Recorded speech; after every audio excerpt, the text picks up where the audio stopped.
आपकी नीट 2025 की जर्नी को आसान बनाने के लिए हमने एक नई सीरीज लॉन्च की है यूट्यूब पे, जिसका नाम है कॉन्सेप्ट ऑफ द डे। इस कॉन्सेप्ट ऑफ द डे को इस ऑर्डर में बनाया गया है जो फ्रीक्वेंटली आस्क्ड टॉपिक के सिंक में है। मतलब जो जितना इंपॉर्टेंट टॉपिक होगा उसको हम कॉन्सेप्ट ऑफ द डे में कवर करेंगे। और अगर आप शुरू से भी देख रहे हैं उस कॉन्सेप्ट को, तो भी आपको सब कुछ समझ में आ जाएगा और वो कॉन्सेप्ट के सवाल आपके नीट एग्जाम में चुटकियों में बन जाएगा। तो इस सीरीज को पूरा एंड तक फॉलो कीजिएगा। और चलिए आज के कॉन्सेप्ट की तरफ बढ़ते हैं। वीडियो शुरू करने से पहले एक इंपॉर्टेंट अनाउंसमेंट है बेटा, हमारा सुपर 100 बैच चल रहा है नीट 2025 का। अगर आपने अभी तक इनरोल नहीं किया है, कुछ सीट्स बची हैं, फटाफट नीचे दिए गए लिंक पे क्लिक करके इनरोल कर लीजिए और अपनी नीट 2025 की जर्नी में चार चांद लगाइए। चलिए शुरू करते हैं आज का लेक्चर। लेक्चर के बाद वीडियो को लाइक करना मत भूलना और नीचे कमेंट कर देना कॉन्सेप्ट कंप्लीट है। मैकेनिज्म ऑफ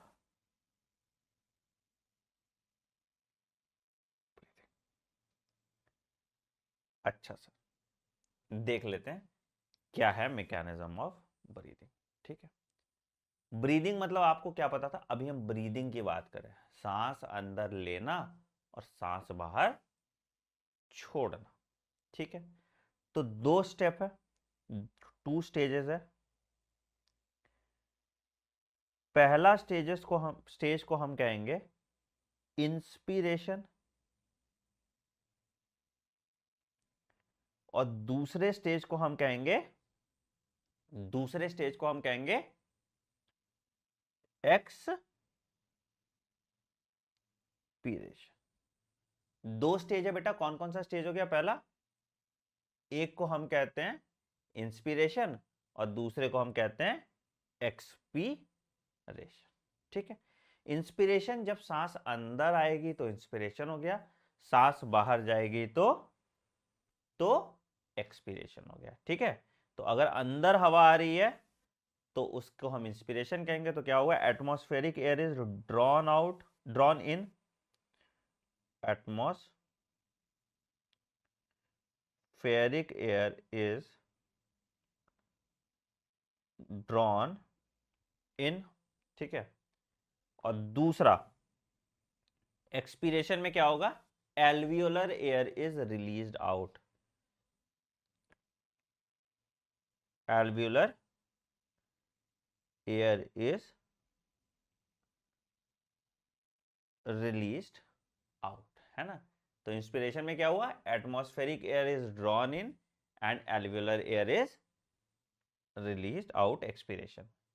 ठीक है, अब ध्यान से सुनो, एक एक करके समझो कैसे इंस्पिरेशन होता है और कैसे एक्सपीरेशन होता है। पहला हो गया इंस्पिरेशन। क्या होता है सर इंस्पिरेशन?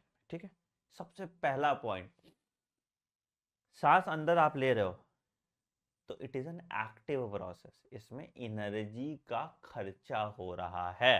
तो सबसे पहला इंस्पिरेशन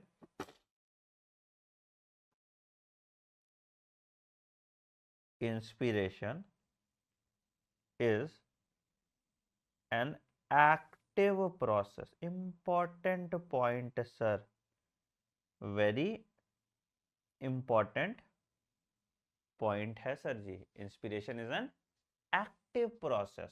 ठीक है, दूसरा सर, कितना टाइम लगता है sir? Normally it takes 2 second, 2 second time इसको लगता है। टाइम टेकन, टाइम कितने देर के लिए होता है? ड्यूरेशन 2 सेकेंड के लिए होता है। क्या होता है? जिसपे नीट में 50 बार सवाल आ चुका है? क्या चीज होता है इसमें? कॉन्ट्रैक्शन ऑफ डायफ्राम हो रहा है सबसे पहला।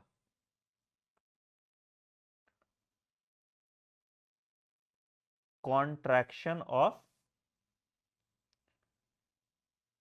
डायफ्राम हो रहा है। ठीक है, तो डायफ्राम फ्लैट हो गया, कॉन्ट्रैक्ट हुआ तो डायफ्राम डोम शेप था, ऐसे फ्लैट हो गया। ठीक है, ठीक है, और contraction of external intercostal muscle हो गया, और contraction of external inter coastal muscle हो गया। ठीक है, क्या हुआ? कॉन्ट्रैक्शन ऑफ डायफ्राम हो गया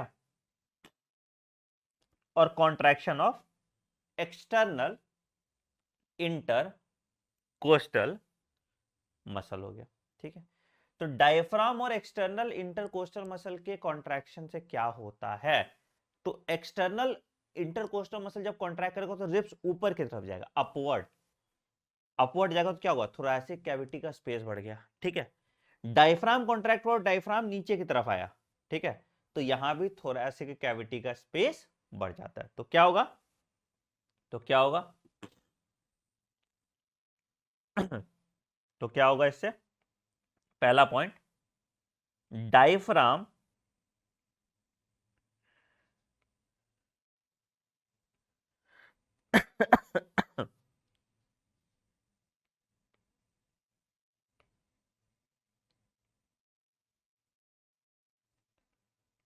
becomes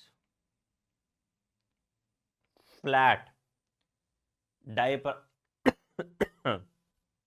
diaphragm becomes flat and is pushed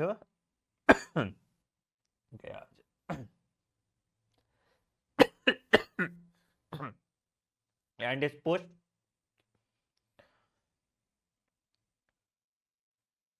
diaphragm becomes flat and is pushed towards, कहा?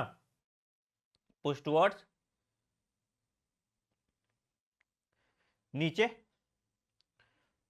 Abdominal cavity.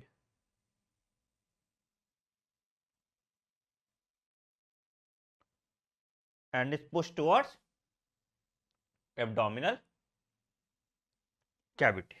ठीक है, diaphragm becomes flat and is pushed towards the abdominal cavity, नीचे की तरफ चलेगा, push towards the abdominal cavity, जगह बढ़ा। ठीक है, दूसरा क्या हुआ? दूसरा क्या हुआ?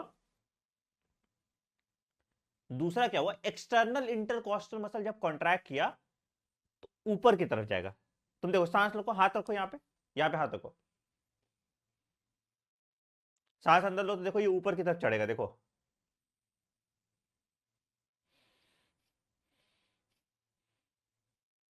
देख रहे हो? देख रहे हो?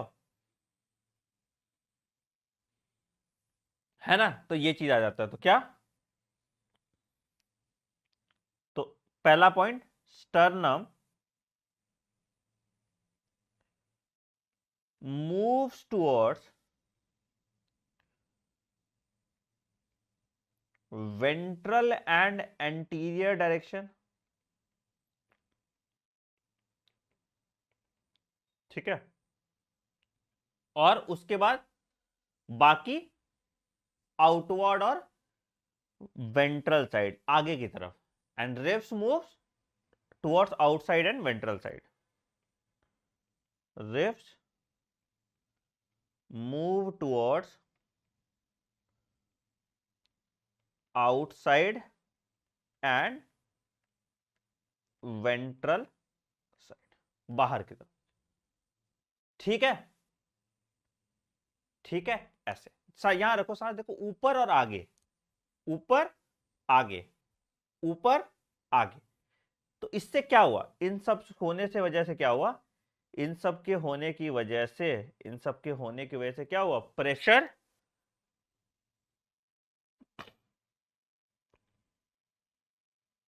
प्रेशर इन लंग्स, या इसको हम कह सकते हैं intra pulmonary pressure, intra pulmonary pressure is less than that of atmospheric pressure।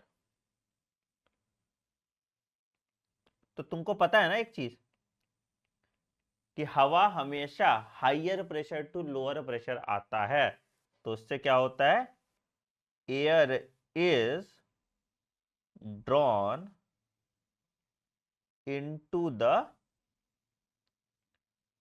Lungs, air is drawn into the lungs. Clear है बेटा, क्लियर है बेटा,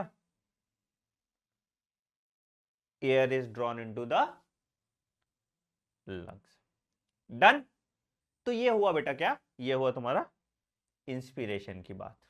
ठीक, एक्सपीरेशन की बात करेंगे तो एक्सपीरेशन में क्या होगा,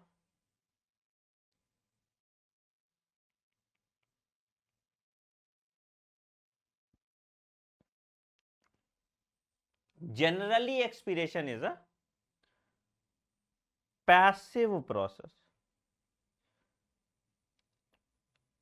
generally expiration is a passive process। तो क्या होता है यहां पे होता है सेम, वापस अपनी ओरिजिनल जगह पे सब कुछ आ जाएगा। ठीक है, तो relaxation of diaphragm and relaxation of external intercostal muscle। ठीक है, तो क्या होता है, ribs and diaphragm attain their original position, ribs and diaphragm attain their original position। तो क्या हुआ यहां पे इंट्रा पल्मोनरी प्रेशर इंक्रीज हो गया क्योंकि हवा अंदर ज्यादा है और फिर उसके बाद वापस ही अपनी जगह पे आ गया तो प्रेशर बढ़ गया। तो क्या हुआ, intra pulmonary pressure increases and air is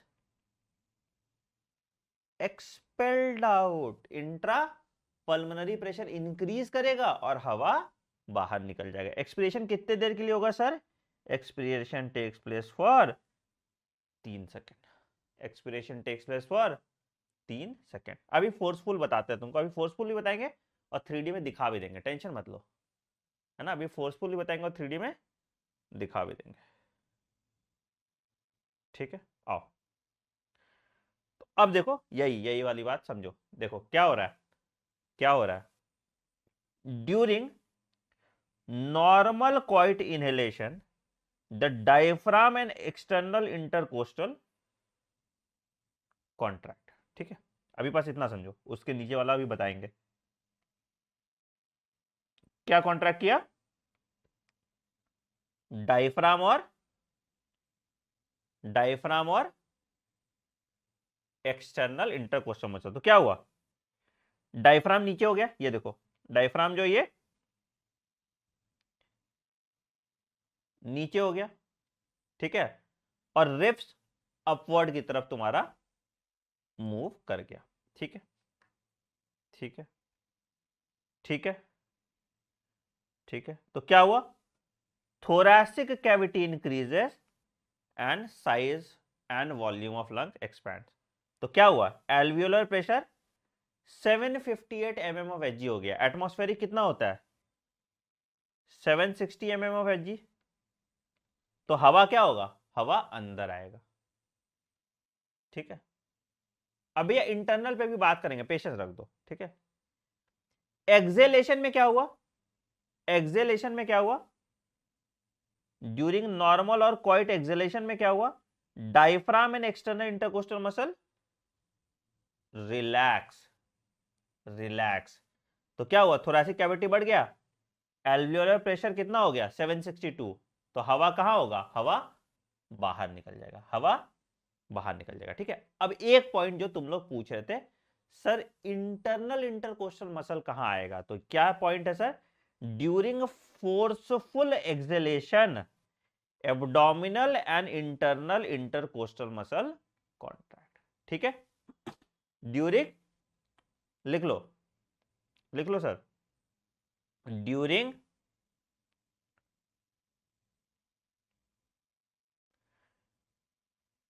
forceful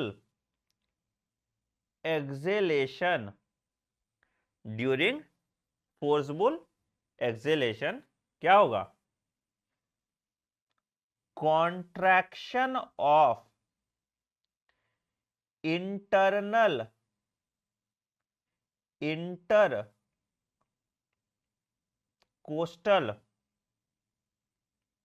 muscles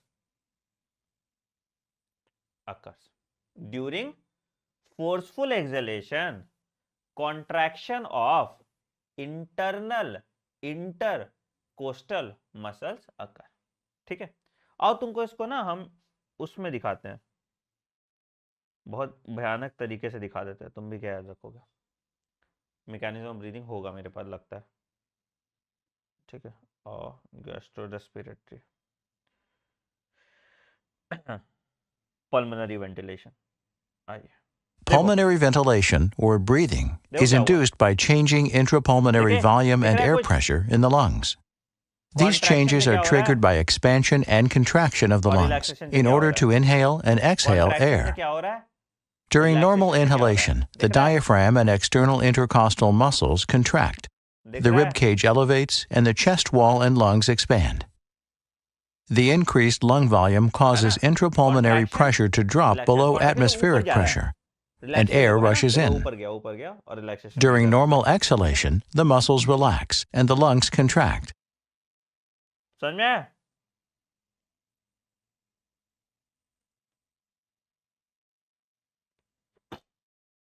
तो यही था बेटा तुम्हारा एक्सटर्नल इंटरकोस्टल मसल्स। ठीक है, डायफ्राम, थोरैसिक कैविटी, लंग्स और alveoli.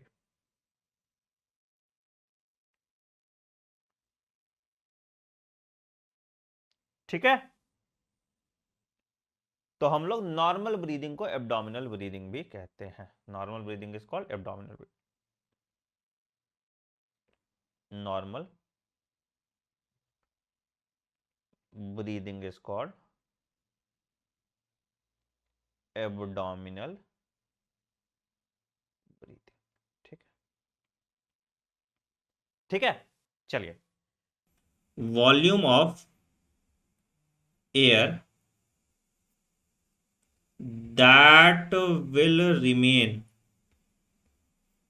in lungs after normal expiration। Question अच्छा है ना, एक्सपिरेशन, इसको हम क्या कहते हैं? फंक्शनल रेसिडुअल कैपेसिटी, है ना, तो इसका आंसर आ जाएगा FRC। ठीक है, दूसरा है वाइटल कैपेसिटी, तीसरा है ERV और चौथा है IRV। ठीक है, ठीक है सर, तो आंसर इसका आ जाएगा functional residual capacity normal expiration के पास। ठीक है, तो तुम्हारा फंक्शनल रेसिडुअल कैपेसिटी होता है FRC is equal to RV plus ERV। ठीक है sir, which of the following options which combination shows the total lung capacity? Total lung capacity क्या था? Tidal volume plus inspiratory reserve volume plus expiratory reserve volume plus residual volume. ठीक है, तो inspiratory reserve volume, तो vital capacity plus residual volume तुम्हारा जो है total lung capacity होता है। ये तुम्हारा वाइटल कैपेसिटी है प्लस रेसिडुअल वॉल्यूम तुम्हारा टोटल लंग कैपेसिटी होता है।